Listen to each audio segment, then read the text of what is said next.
Lord. హల్లెలూయా. ప్రభునందు ప్రియ దేవుని జనంగమ, మన ప్రభువును రక్షకుడైన యేసు ప్రభుల వారి ప్రశస్త నామములో మీ అందరికీ శుభములు తెలియజేస్తూ ఉన్నాను. ప్రతి ఉదయం దేవునితో అనే ఆధ్యాత్మిక కార్యక్రమానికి మిమ్మల్ని ప్రేమతో ఆహ్వానిస్తూ ఉన్నాను.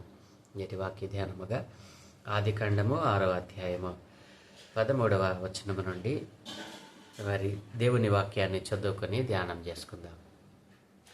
దేవుడు నోవాహుతో, సమస్త శరీరుల మూలముగా భూమి బలాత్కారముతో నిండి ఉన్నది గనుక నా సన్నిధిని వారి అంతము వచ్చి ఉన్నది. ఇదిగో, వారిని భూమితో కూడా నాశనము చేయుదును.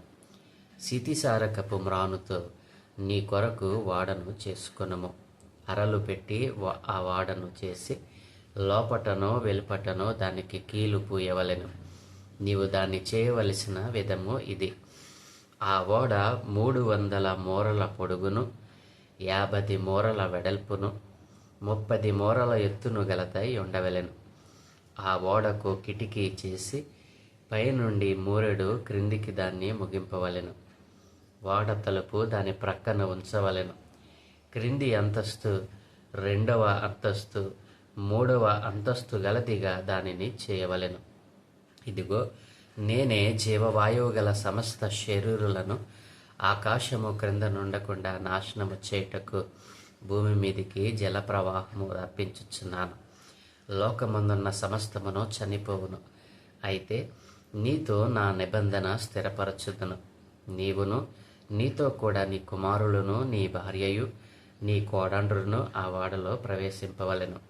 మరియు నీతో కూడా వాటిని బ్రతికించి ఉంచుకొనుటకు సమస్త జీవులలో, అనగా సమస్త శరీరుల యొక్క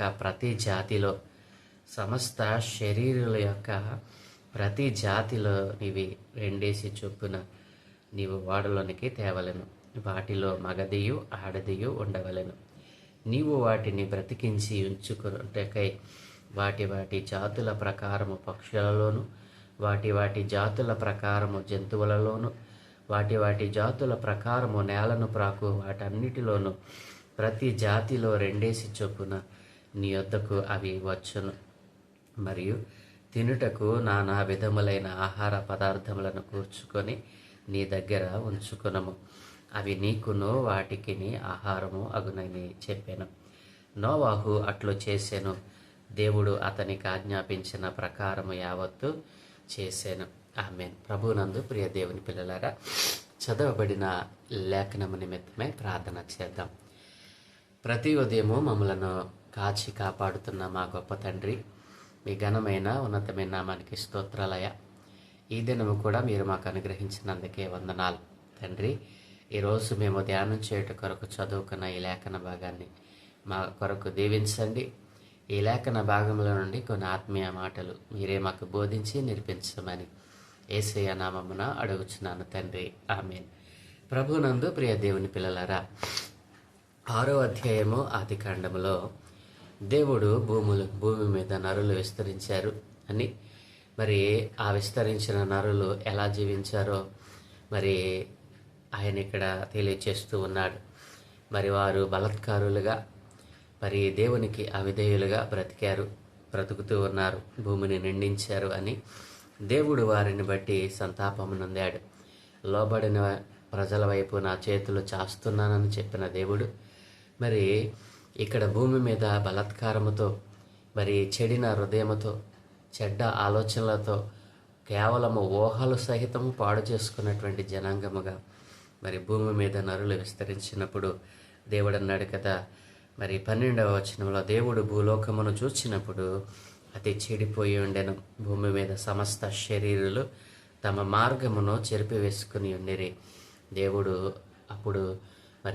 నోవాహుతో ఏం చెప్పాడో మరి దీనాన్న మనం ధ్యానం చేద్దాం. హృదయని పిల్లరా, దేవుడు నోవాహుతో మాట్లాడుతూ అంటూ ఉన్నారు కదా, సమస్త శరీరుల మూలముగా మరి భూమి బలాత్కారముతో నిండి ఉన్నది కనుక నా సన్నిధిని వారి అంతము వచ్చి ఉన్నది. ప్రియ దేవుని పిల్లలారా, భూమి మీద నరులు ఎవరి వలన విస్తరించారు?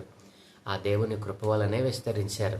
అయితే మరి భూమి మీద విస్తరించిన నరులలో ఈ బలాత్కారము మరి ఈ వ్యతిరేకత మరి దేవుని భయము లేని జనాంగముగా వారు ఎలా మారారు అని అంటే, ప్రియ దేవుని పిల్లలారా, ఆశీర్వదింపబడిన కుటుంబంలోని వారు దేవుని యొక్క నిబంధనను, దేవుని యొక్క ఆలోచనను ఎరిగి హృదయాన్ని పాడు చేసుకోకుండా బలాత్కారాన్ని మరి శరీరంలోనికి, వారి దేహాల్లోనికి మరి రానియకుండా వారు దేవుని కృప వలన కొంతమందిని ఆయన ప్రత్యేకపరుచుకున్నారు.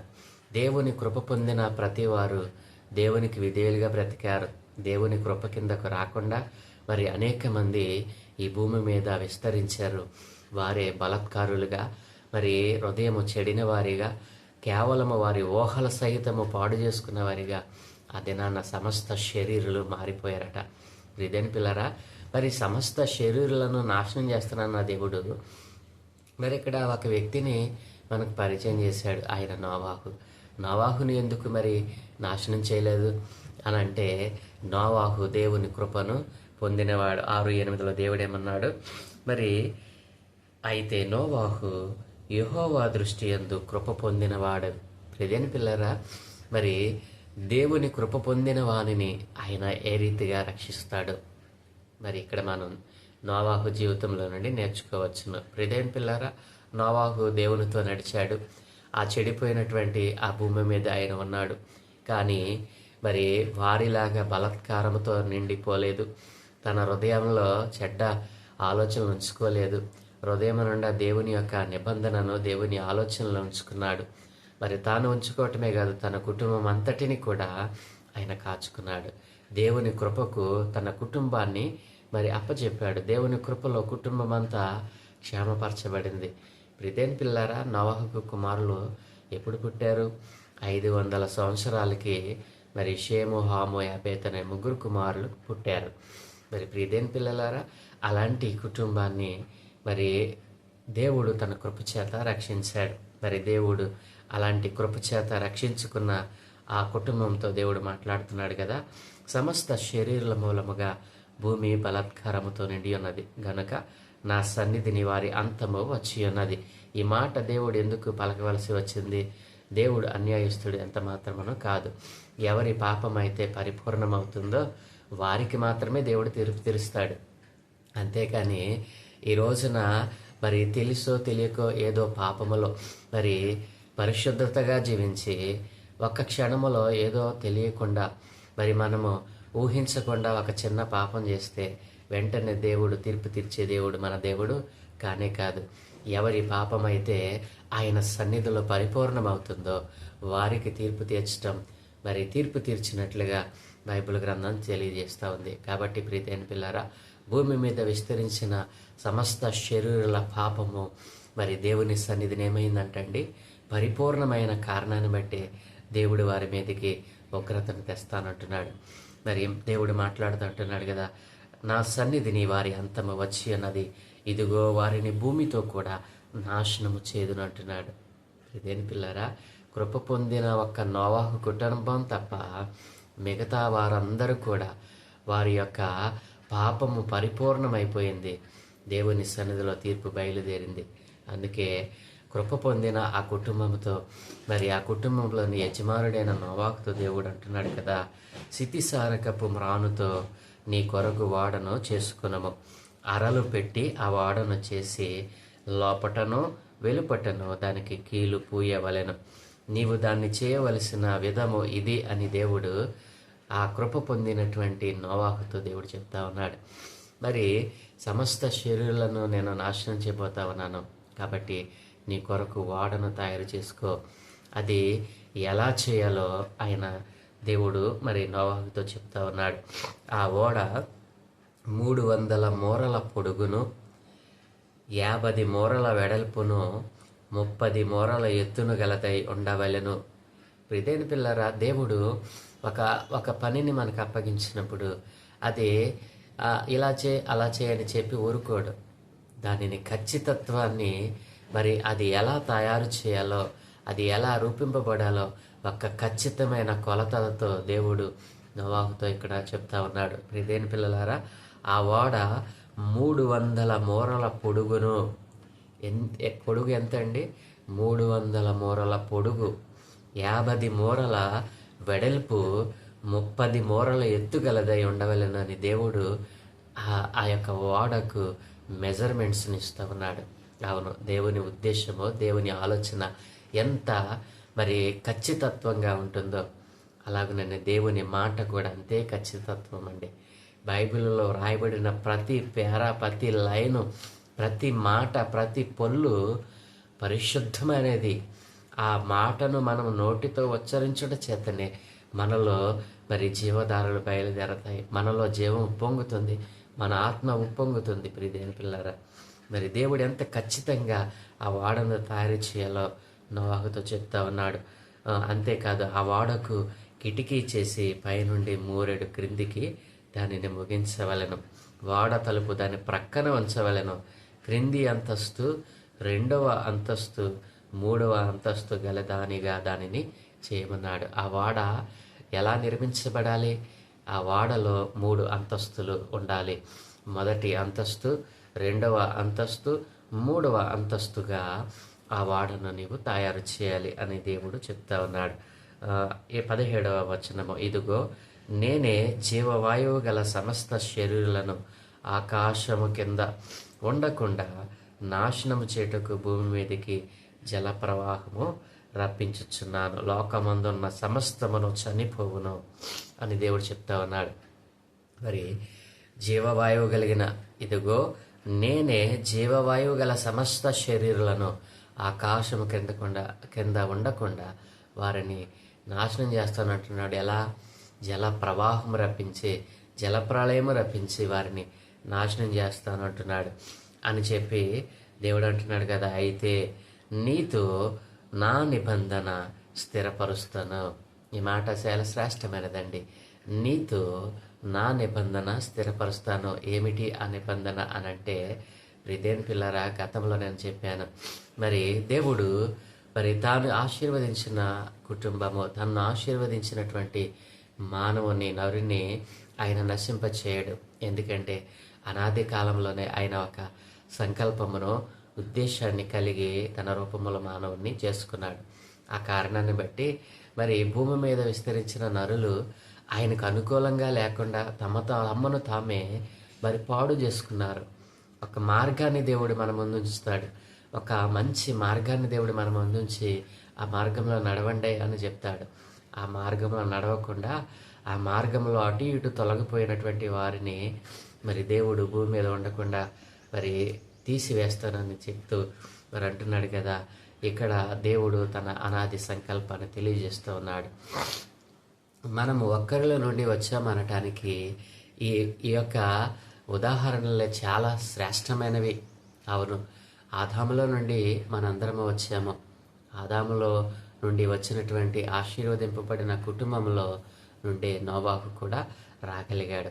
మరి ఆ దినాన నోవాహు తప్ప భూమి మీద దేశాలుగా విస్తరించినటువంటి ప్రజలందరూ కూడా తమ మార్గమును చెరిపివేసుకుంటే నోవాహు దేవుని కృపను పొందినవాడిగా, మరి దేవుని చేత నిబంధనను స్థిరపరచుకున్నవాడిగా, దేవుడే నీతో నా నిబంధనను స్థిరపరుస్తానని సాక్ష్యం ఇచ్చిన వాడిగా నోవాహు జీవితం కనబడుతూ ఉంది. కాబట్టి ప్రియదేని పిల్లారా, అయితే నీతో నా నిబంధన స్థిరపరచుదును, నీవును నీతో కూడా నీ కుమారులను, నీ భార్యయు, నీ కోడండ్రులను ఆ ఓడలో ప్రవేశింపవలెను. మరియు నీతో కూడా వాటిని బ్రతికించి ఉంచుకొనుటకు సమస్త జీవులలో అనగా సమస్త శరీరుల యొక్క ప్రతి జాతిలోనివి 2 చొప్పున నీవు ఓడలోనికి తేవలెను.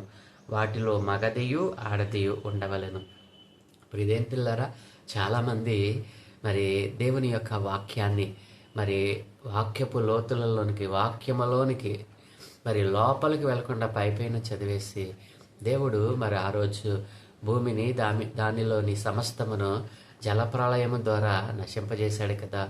మరలా ఈ భూమి మీదకి మనుషులు ఎలా వచ్చారు, ఈ జంతువులు, ఈ రకరకాలైన పక్షులు ఇవన్నీ ఎలా వచ్చాయి అని వారు కేవలం అజ్ఞానులుగా ప్రశ్నలు వేస్తూ ఉంటారు. దేని పిల్లల దేవుడు ప్రతి దానికి అలాంటి మూర్ఖులైన వారికి, అలాంటి అజ్ఞానులకు మరి చాలా చక్కగా అర్థమయ్యే రీతిలో దేవుడు ఇక్కడ మరి వ్రాయించాడు. ప్రియదేని పిల్లారా, మీతో పాటు మీ కుటుంబం అంతా నీవు, నీ 3 కుమారులు, నీ 3 కోడండ్రు, నీ భార్య, మీతోనే మీరు ఆ ఓడలో ప్రవేశించాలి. అంతేకాదు ఈ భూమి మీద మరి ప్రతి జాతిలోనివి, మగది ఆడది, ప్రతి జాతిలో జంతువులైన, మరి పక్షులైన, చతుష్పాద జంతువులైన, మరి నేలను ప్రాకే ప్రతి పురుగులైన వీటన్నిటినీ నీవు ఆ ఓడలోనికి మరి 2 చొప్పున నేనే రప్పిస్తానన్నాడు. నువ్వు వెళ్ళి తీసుకునిరా అలా. ఇదేని పిల్లారా, మరి జంతువులు, మరి పక్షులు ఇవన్నీ మరి నువ్వే వెళ్ళి తెచ్చుకో ఓడలోనికి అనలేదు. దేవుడే వాటన్నిటినీ మరి దానిలోనికి రప్పించాడు. నా ప్రియ దేవుని పిల్లలారా, పక్షులు, జంతువులను, నేలను ప్రాకు ప్రతి పురుగును, ఆడది మగదానిని ఆ ఓడలోనికి రానిచ్చినటువంటి దేవుడు మరి నరులను ఎందుకు రానియలేదు? అదేనన్నా వీటికంటే విస్తారముగా విస్తరించారు కదా, మరి ఎందుకు వారిని రానివ్వలేదంటే, ప్రియదేని పిల్లరా, ఇక్కడ ఒక ఆలోచన చెప్తా. సృష్టిలోని సమస్తమును దేవునికి లోబడి బ్రతుకుతూ ఉన్నాయి. ఇప్పటికీ సృష్టి, దానిలోని సమస్తము దేవునికి విధేయత చూపుతూ, దేవుడంటే భయము భక్తి కలిగి జీవిస్తూ ఉన్నాయి. ప్రియదేని పిల్లరా, కానీ అదేనన్న దేవుడు ఆ ఓడలోనికి రావడానికి నరులకు అవకాశం ఇవ్వలేదు, ఒక్క నోవాహు కుటుంబానికి తప్ప. నా ప్రియ దేవుని పిల్లలారా, ఆలోచన చేశారా? ఇప్పటికైనా సృష్టిని పూజించటం మాని ఈ సృష్టి అంతా దేవునికి విధేయత చూపుతుంది. ఒకే ఒక్క దేవునికి విధేయత చూపుతూ ఉంది. ఈ సృష్టిలోని సమస్త జీవము కూడా ఒక్క దేవునినే ఆరాధిస్తూ ఉన్నాయి. పక్షులేమి, జంతువులేమి, చతుష్పాద పురుగులేమి, ప్రియదేని పిల్లరా, అడవి మృగములేమి, చెట్లేమి, మరి అన్నీ కూడా దేవునికి విధేయత చూపుతూ ఉన్నాయి. ప్రతి ఉదయము సాయంత్రము మరి దేవునికి కృతజ్ఞత చెల్లిస్తూ ఉన్నాయి.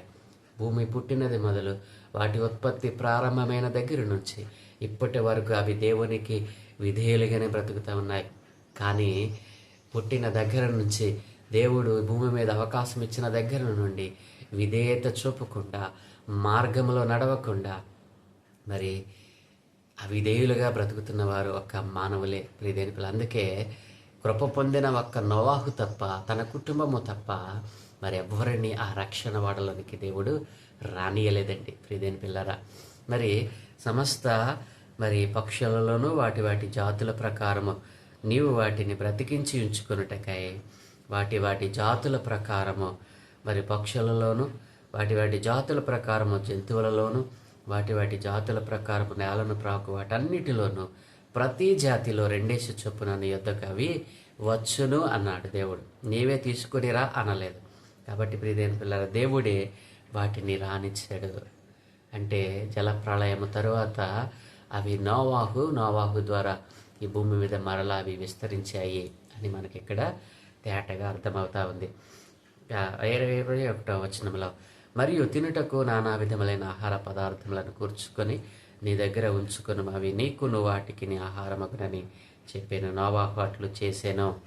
దేవుడు అతనికి ఆజ్ఞాపించిన ప్రకారం యావత్తు నోవాహు చేశాడు.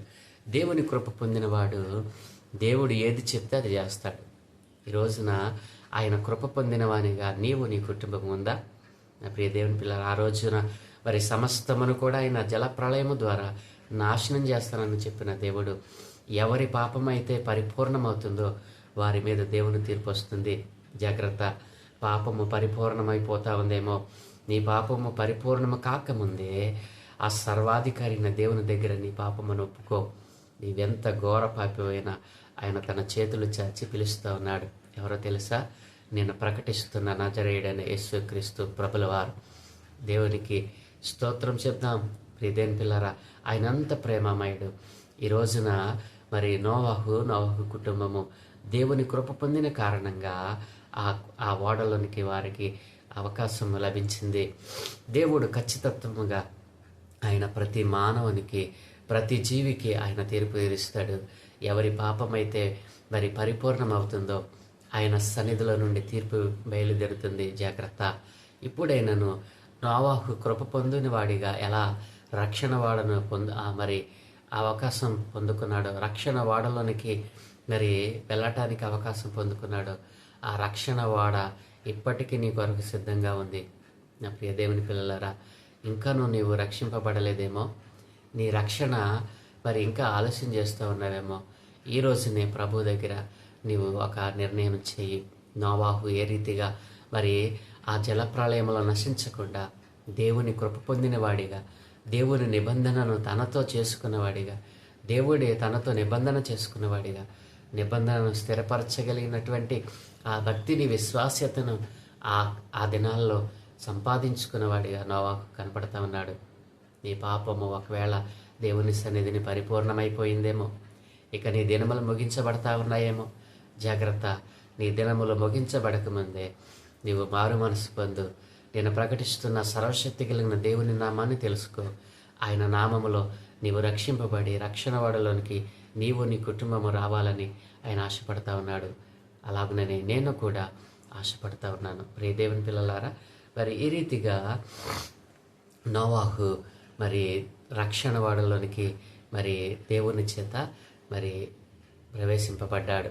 ఆ రీతిగా నీవు కూడా రక్షణలోనికి రావాలని, నీవు నీ కుటుంబము దేవునికి విధేయులుగా బ్రతకాలని, నీ ద్వారా దేవుడు మరి తన నిబంధనను స్థిరపరిచేటంత గొప్ప భక్తిని, విశ్వాస్యతను పొందుకోవాలని నేను ఆశపడతా ఉన్నాను. దేవుడు ఆశపడతా ఉన్నాడు. మరి మీరు కూడా అలాగున మరి సర్వశక్తి కలిగిన దేవుడిని కృపకు పాత్రలు అవ్వాలని ఆశపడతా ఉన్నారా? అయితే నాతో కలిసి చిన్న ప్రార్థన చేయండి. ప్రియదేని పిల్లారా, కళ్ళు మూసుకుని ప్రార్థనలు ఏకీభవించండి. దయగలిగిన మా ప్రియ పరలోకపు తండ్రి, మా మంచి దేవ, గొప్ప దేవ, నీవెంత ఉన్నతుడవు నాయన. నీ శక్తి కలిగిన నామమును మేము నాయన ఉచ్చరించటమే మాకెంతో మేలు నాయన, ఆశీర్వాదము. మీ నామమును ఉచ్చరించట చేత అయా మేము అనేకమైన ఆశీర్వాదాలను పొందుకున్న వారిగా ఈ లోకంలో జీవిస్తూ ఉండగా, ఆనాడు మొదటి జనాంగము అయినా భూమి మీద విస్తరించినప్పుడు వారి భూమిని బలాత్కారంతో నిండించారు నాయన. నీ మార్గంలో నుండి తొలగిపోయారు నాయన. ఇదిగో నీ మార్గంలో తొలగిపోయి వారి పాపము పరిపూర్ణమైపోయినప్పుడు నీ సన్నిధి నుండి తీర్పు బయలుదేరింది. అలాంటి తీర్పులోనికి మేము వెళ్లకుండా, మా పాపములు పరిపూర్ణము కాకుండా ముందే ఇదిగో నీ సన్నిధిలో మా పాపములను కొన్ని ఇదిగోనైనా నీ రక్షణ వాడలోనికి మేము ప్రవేశించినట్లుగా సహాయం దయచేయండి. ఎందరైతే ఈ రక్షణ వాడలో ప్రవేశాన్ని కోల్పోతా ఉన్నారో ఇదిగో రక్షింపబడి కూడా ఇదిగో లోకము దాని మరి సమస్తముతో వారు అంటుకట్టబడ్డారు. లోకము వారిని లాగివేస్తూ ఉండగా నన్నెవరు విడిపించలేరని విలపిస్తూ ఉన్నారు. ఘోర పాపములో ఉండి బలాత్కారముతో హృదయాన్ని చెరిపివేసుకున్న వారిగా ఇదిగో మారిపోయిన అనేక మంది లోకములో ఉన్నారు. వారి ఆత్మలు రక్షించండి నాయన. ఇదిగో నీ నామమును ఎరిగి వారు తమ మార్గములను మరలా నీ మార్గంలోనికి మార్చుకునేటట్లుగా వారిని ట్రాన్స్ఫర్ చేయట తండ్రి. ఇదిగో నోవాహు నీ కృప పొందినవాడిగా ఎలాగో జీవించాడో మాలో కూడా మేమందరము నీ కృప పొందిన కుటుంబాలుగా మీలో నిలిచి ఉండుటకు అంతము వరకు మీతో అంటుకట్టబడిన వారమే. మీ ఉగ్రతకు మేము పాలు కాకుండా నీ రక్షణ వాడలను మేము సంపాదించుకున్న వారిగా ఈ భూమి మీద జీవించే కృప చూపమని ఈ దినం మేము చేయ పనులన్నిటి మీద మీ కనుదృష్టి ఉంచండి. మీ దోతల కాపుతలను గ్రహించండి. మేము చేసే ప్రయత్నాలు అన్నిటి మీద మీ కనుదృష్టి ఉంచి మీరే మహిమ ఘనత ప్రభావాలు పొందుకోమని ఈరోజు బిడ్డలు 12వ సంవత్సరం పరీక్షలు రాయబోతున్న బిడ్డలను మీరు నిండారుగా దీవించండి. ఒక్కొక్కరిని మీ చేతులకు అప్పగిస్తూ ఉన్నాను నాయన.